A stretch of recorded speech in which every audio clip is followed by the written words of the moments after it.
So our reality, or our children's reality, their beliefs and their values are constructed through our daily conversations and interactions with the world around us. So if you think about, all the books we read, all the people we meet, the films we watch, the environment which we live in, all of this continuously shapes our perception, our knowledge, and our understanding of the world.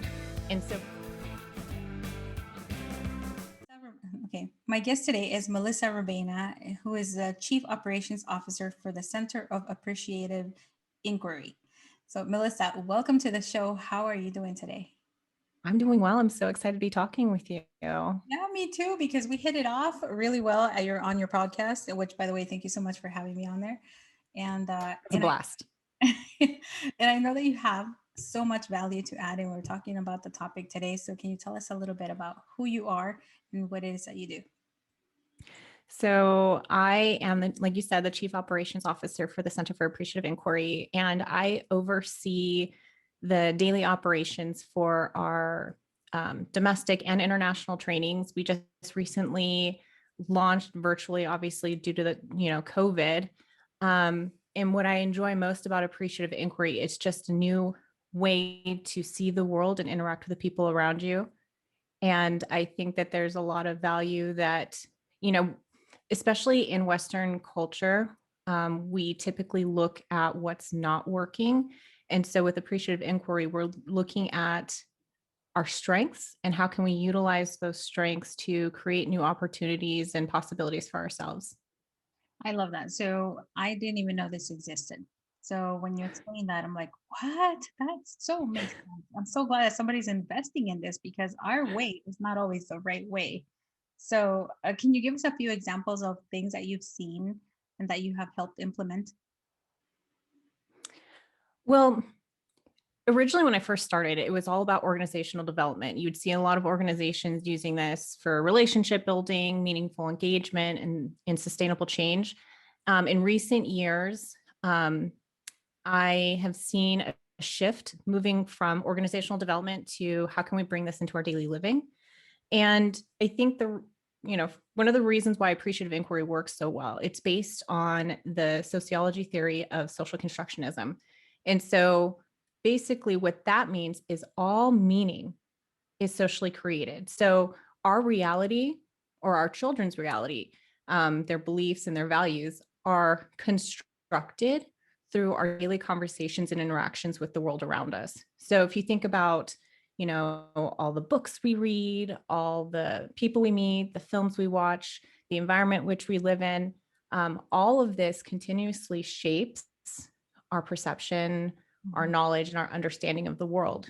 And so for me, knowing this, it's knowing the power our conversations and our words have on others and how it shapes not only our reality, but their reality. To me, it shows all the more reason why we should be more mindful of the conversations we're having with others. And so I've been using this, and I'll just speak for myself. When I first came into this field, I was a finance major. I was taught to look at what wasn't working. So I'm trying to minimize the risk that you as an investor are going to have. So to make this shift and to look into what's working was completely foreign to me. And so in looking at how can I start to bring this into my world, my sphere of influence, I started to actually look at the words I was using in my emails. And how can I make these more affirmative? How can I make these more generative so that it invites people to engage with me, especially in a digital age where I'm not going to see a lot of people or have the opportunity to meet them face to face? How can I start to build that rapport? So I started to look specifically at the words I was using in my emails. And I found that I was starting to engage with a lot of people, start to build that online rapport with people. And slowly those words, those written words became my language. I found that I was using these words in my daily language. And then over time, I was starting to embody it. So now my actions were starting to be in alignment with the words that I was using. And so it's just through daily and mindful practice of looking at the words that we're using to invite people into the conversation. Oh my gosh, I love that because that's taking me back to grad school where we had lots of discussion. My major is women and gender studies.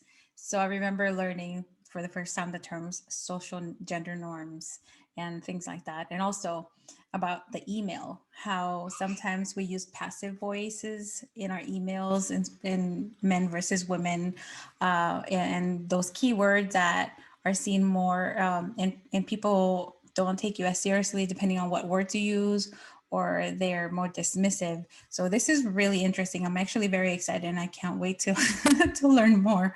So talk to us about maybe giving us some examples that people can practice at home that are used in organizations.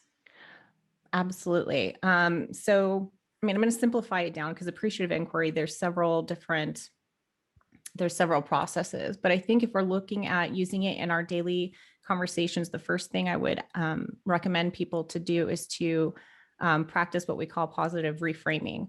And that is basically, what is it that I really want out of this situation? So it's in working with clients, it's so easy for me to go into an organization and people will readily tell me what it is that they don't like about a person or a situation. But if I pause and I ask them to kind of flip the script and to ask, what is it that you do want? What do you want more of?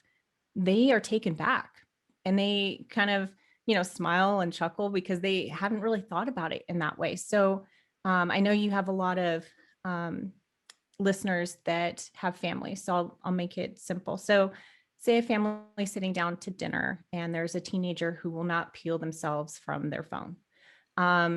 What some parents, my parents would often say, you never listen to me when I'm talking with you. And that could be true, but what is it that the parent wants in that situation? Is it acknowledgement?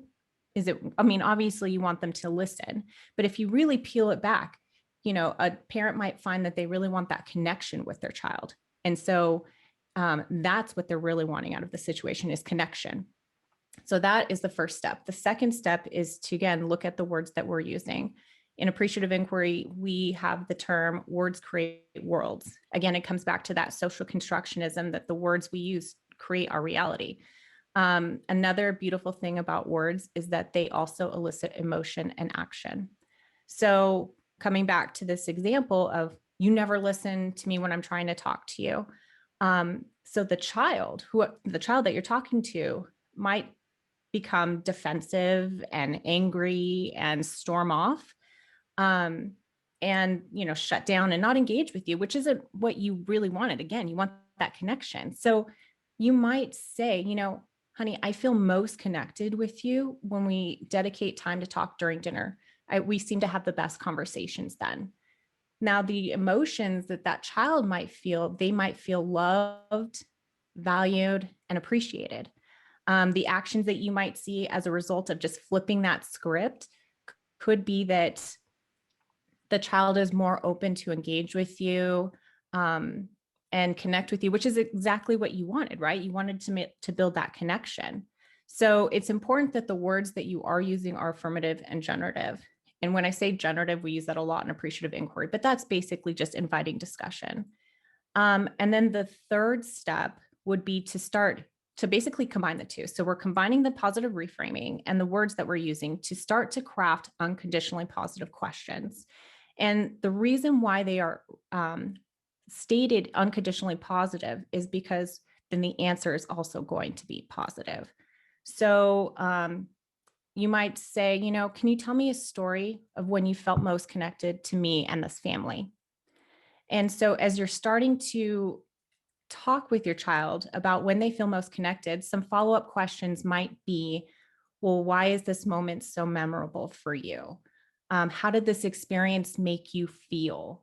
How did your actions contribute to this feeling of connection? And how can we create more experiences of connectedness together? And so, those questions are going to not only give you that connection piece that you're missing with your child, but your child's also contributing to how you might create more of these experiences together as a family. Oh, wow. I really love this because it's really opening up dialogue. And Mhm. I read an article back in like 2017 that showed that parents were having not even 15 minutes of real communication with their children. And that leads to so many things, right? Like not just a disconnect, but not really knowing who your family member is, because of course we all change as time goes by. Mhm. So I love that this is not only helping communicate and open up dialogue, but it is also showing respect for that child, because we have this mentality sometimes that kids are kids and their opinions or their feelings don't really matter, but we're all learning. I think it's um, generally speaking, people are more aware of the importance of that and how it affects not just the parent and child dynamic, but that child as a person over long periods of time. So yeah, what else do you have for us aside from this is so interesting. I feel like I need to go back to school and master in this. They are just, it's interesting you should say that. So, appreciative inquiry was originally started in the 1980s. And again, like I said, it was originally for organizational development. And so, people are really, I've never found, now I obtained my master's back in 2011. And I remember when I was first learning about appreciative inquiry, it almost seemed like a little kumbaya kind of thing, like especially working for the center at that time. I was the social media marketing specialist. So I was trying to help promote their workshops and their trainings. And again, I came in with a deficit mindset that, here I am, a problem solver, trying to figure out what wasn't working. And so I would see individuals coming together on the first day of training. No one really knows each other. But by the end of the fourth day of our training, they were crying, they were making plans to stay connected, exchanging phone numbers. And I remember thinking to myself, what is going on? What is happening that is allowing trust to form, relationships to be built within such a short amount of time? And when you're looking at our individual strengths and how we can use them collectively to achieve things that we never thought was possible, it really brings people together. People aren't defensive because you're not attacking them, you're inviting them into the conversation. And I think at the end of the day, that's what we want. We want to feel heard. We want to feel valued. We want our voices reflected in whatever decisions are being made in our life. And so, one thing that I often hear a lot about appreciative inquiry is, okay, we are collecting stories. Like, what is that possibly going to do? But while the stories are anecdotal, there's a lot of data that is, can be used to create more experiences. So coming back to the example I gave earlier about, engaging with your child is sharing with you moment where they felt most connected. And when you're listening to their answers, you're going to start to find common themes that are running. And so it's using the information that your child is giving you. You can then start to create more experiences of connectedness, of family time together. Again, like you said, you're inviting the child in, and it's just, the results are phenomenal, absolutely phenomenal. Yeah, I can see the power in this, and actually, I'm super excited about it because I'm always concerned about how am I coming off to my children and my spouse, and all of those that I care around me, and of course my clients, because I know that a lot of times we mean well, but things don't come out the way that we mean it. But and I noticed that the Center for Appreciative Inquiry has a lot of resources for families. So can you tell us a little bit about how a parent might reach out to the organization to get some help? Absolutely. So, we offer several free and low fee trainings to kind of help this shift. Um, so, I have a few colleagues. They are offering a free, and they call it Monday Kickstarters.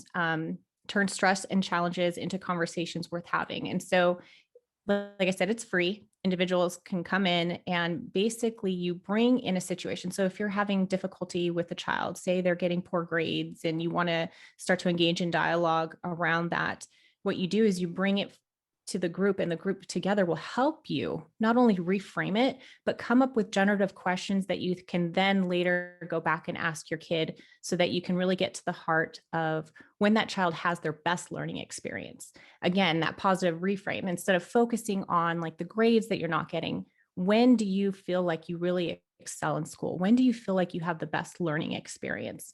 And so those are some of the programs that we offer. We do also have training. So if you're looking to bring this into your organization for coaches, consultants, we have, and this is our flagship program, the Appreciative Inquiry Facilitator Training, which is a 4-day program. It's now online. Basically, it teaches you how to, again, practice not only working with a group, but so when you're with a group, it's hard to get a consensus on anything. And so what I love about this, it doesn't matter how big or small the team, department, organization is, it teaches you how to facilitate this methodology, so that this group can come up with shared visions of a preferred future, and actually create actionable items or strategic initiatives to help get there. You also clarify benchmarks and when do we know that we've achieved what we've set out to do. So you create those milestones and you celebrate along the way. So we have several programs depending on whether you're a parent looking to engage with your child, again, through those free Monday Kickstarters, or if you're looking to bring this into maybe your work, we have that Appreciative Inquiry Facilitator Training, which also offers certification, should anybody be interested. I love it. I love that you offer free and the paid services, depending on how what people want to do.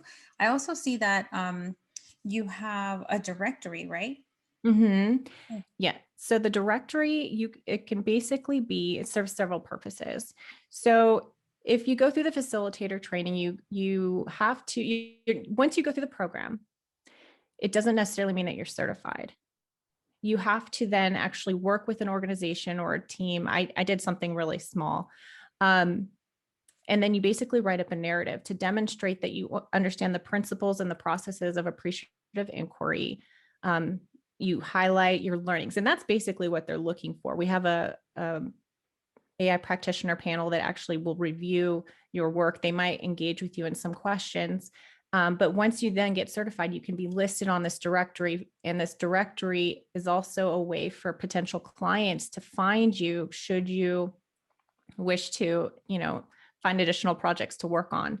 So it's a great way to also network with other AI practitioners. I've learned a lot of new exercises and learnings just from engaging with individuals on the directory. Everybody in the appreciative inquiry community is really open and generous with their time. I never charge for the hour when people are asking me quick questions or, hey, can you send me a few resources that, I'm working with a community development group and we're trying to do X, Y, and Z. I have a huge digital library where I will share offerings, but that's just me, but that's also everybody in the community as well. Again, so generous, because what we're doing is trying to create a positive change, not just in the world, but for the world. So are you an independent from that organization, or do you work directly for them? It's an excellent question. So everyone, I personally am an employee, but everybody else is an independent contractor. So if you, for example, connected with me and say, hey, Melissa, there's someone on the directory that I'm really interested in, maybe doing a facilitation or a team building project for my organization, I will then connect you with that potential, that professional, that certified professional. And that certified professional is an independent contractor. So whatever prices they charge, you would enter into a contract directly with them. So is the only way to work with somebody from the organization is the only way is through a contractor? Yeah. Okay. Yeah. At this point. All right. Wow. Well, that's really amazing. And I also see that there are some free resources listed on the website for people who might just want to dive in first before committing to paying one of the AIs. But I find this so amazing. I don't know why it is not known of some more. Is it because it's too new, or is it because it's not accepted by, I don't know, schools or something? That's an excellent question. A lot of the clientele that I work with happen to be education nonprofit organizations. It is starting to grow now. Um, when I got my master's, I remember Appreciative Inquiry was a paragraph in one of my textbooks and the slew of textbooks that I had to read. But now people are seeing that it's working so well that now organizations, or not organizations, institutions are now developing master's and graduate programs around appreciative inquiry. I know Penn State has a master's program that specifically focuses on appreciative inquiry and looking at using that methodology for organizational development, organizational leadership. So it's definitely growing, which makes me happy to see. Wow, that's amazing. I feel the same way about women and gender studies. It's one of those that is slowly growing and it's so much needed. Wow, this is amazing. Thank you so much for sharing about the resources and how it works. Any last tips before we close out? I want people to give themselves some grace. Coming from a deficit mindset like I did, it's very frustrating. And all of this is exceptionally foreign.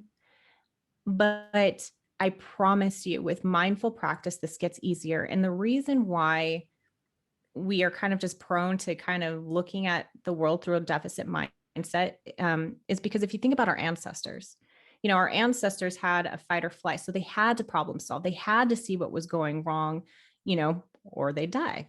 At work, sometimes we are praised for being such a problem solver. So, you look at the SWOT, which is strengths, weaknesses, opportunities, and threats. And so many people will focus on the weaknesses and the threats that, for the organization, and they're praised for it.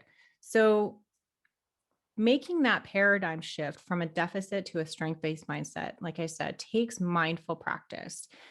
Fortunately, neuroscience is on our side. So there's this term neuroplasticity that refers to our brain's ability to adapt and change as a result of the experiences we have in our life. And so there's hope, so as we start to practice this, new neural pathways are created by thinking and doing. So you don't even have to necessarily do, you can just start to think, okay, I'm going to start to look at the words that I'm using. And over time, your brain will start to make these neural pathways so that it gets easier for you to engage in these words, these actions that you want to see. Oh, wow. That makes sense. And I love that you mentioned that, our people previous to us had a different way of living, which is exactly true. And as soon as you said it is the survival part, that there was no time to look into our psyche. There was no time to process emotions because survival was the priority. Mhm. And luckily, we have way more resources. So we don't have to worry about that as much. So now we can like simmer down, start processing our emotions. And unfortunately, because we've never done that before, we feel things that we can't describe or explain or know how to handle. So I love that this exists. And it reminds me also of the NLP practices, the neuro-linguistic programming. So does this have some correlation with that, or does it have a lot of that aspect into how this is practiced? Absolutely. So appreciative inquiry falls under the umbrella of neuroscience and positive psychology. Okay. And so, I mean, I didn't want to go into all the nitty gritties about it, but yes, there is research that actually supports strength based thinking, mindset, how it supports, like I said, new neural pathways. The physiological changes that happen within your body when you start to think positively are phenomenal. Your wellness is better, you have better cognitive abilities, it has a ripple effect in all aspects of your life, relationship building, the connection you have with others, your children. Absolutely. So without going too much into it, yes, it does fall underneath all of that. Oh, I love that. For me, that's a plus because I'm so fascinated with this um, I don't know what to call it, style of communication or the study of NLP, because I see that is very effective. And so merging that with, or the fact that this falls under that umbrella is good news for me, because I find that if we know how the brain functions, and like you were saying, something as simple as an email. I remember the first time I heard that, I was like, oh my gosh, I went back just like you and I analyzed my email. And one of the things that I used to do a lot was I used to say sorry a lot, even on email, and of course verbally. And then I realized why it's not good to always say sorry for things that you shouldn't be sorry about, and how that reflects on you to other people, how they see you. And it's something that I teach my children, but it's very powerful, and it's such a small change to just reframe the words in your communication, and it can also feel so empowering. Oh, absolutely. And I think that, one of the stigmas, I guess you could say, of appreciative inquiry is people will say, well, you're not addressing the issues. No, I am. I'm just, reframing it in a different way. Mhm. So instead of, coming back to the example of you never listened to me, it's more of like I feel most connected to you when we're talking during dinner. So you're still addressing it, but just through a different lens. And by doing so in a positive way, you're engaging with the party or the individual that you want to. You are co-creating the preferred future, and why wouldn't you want more of that? Yeah, exactly. Exactly. As a parent, as a leader, as a community member, I think we definitely need it, especially nowadays, because we have so much chaos in the world. And I know that a lot of the chaos comes from the inability to properly communicate exactly what we want. And I love that you mentioned too, asking the question, well, what is it that you want? Because absolutely true. That happened to me years ago too. And I was like, oh, nobody's ever asked me that before. And then you start processing, like, well, wait a minute, what is it that I really want out of this person? Even a person I might feel like I don't like, there's always something that you want out of someone. So yeah, thank you so much for speaking with us, for educating us, for providing all of these resources. And do you have any last words? I I would like to challenge the parents that are listening. I know that after getting home from school or soccer practice or whatever, parents will ask, "Well, how was your day?" I challenge them to flip the script a little bit and say, "What was the best part of your day?" I guarantee you will get a different response.